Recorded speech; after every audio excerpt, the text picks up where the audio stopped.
Hi, my name is Ashley, and I'm a Master's of Public Health student at the University of Montana. About a year ago, as a research assistant for the Center for Children, Families, and Workforce Development, I was asked to create a list of all the organizations in Western Montana which provide services to families. After spending some time looking over existing paper and PDF community resource guides, I wanted to dive deeper. As a mother and consumer of family resources myself, I wanted this guide to be really useful to all families. This resource guide is truly one of a kind for 4 reasons. First, it's not county specific. Those living on county borders can see resources in neighboring towns and counties. Second, it's comprehensive. It includes organizations from 8 broad categories. Third, it's for all families in Western Montana.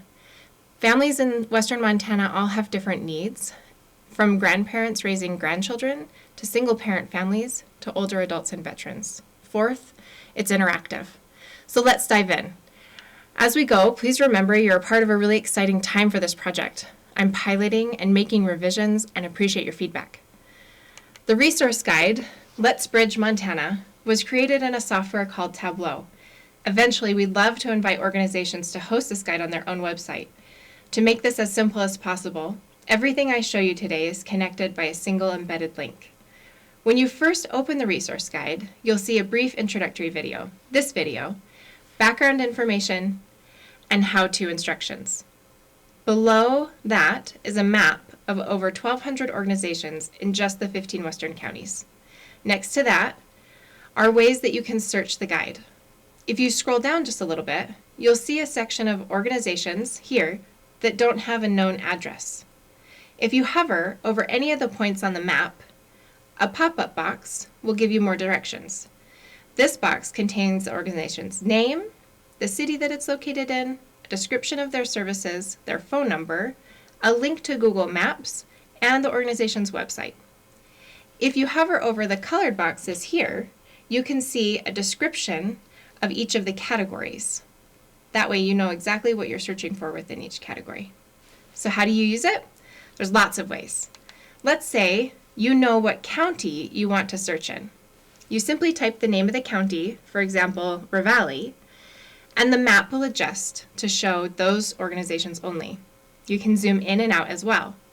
You'll notice that the list of organizations without an address will also adjust, so you'll always have a complete list of known organizations that match your search. If you know the city, you can just type in the city here, and your map will adjust again. Also, if you know any part of an organization's name, you can type just the organization's name for an updated map and list. Let's say you just want to look at all the organizations within a category. You can select Category, and just those results will appear on the map and unmapped resources below. Remember, you can combine any of these filters, zoom in and out of the map, and hover over the dots for more information. If you scroll beneath the organizations without an address, you'll see 2 surveys. The one on the left is for general feedback. The one on the right is to update or add information about an organization. That's it. Thank you so much for taking the time to check out Let's Bridge Montana. We're excited to share this new resource with you and appreciate your feedback.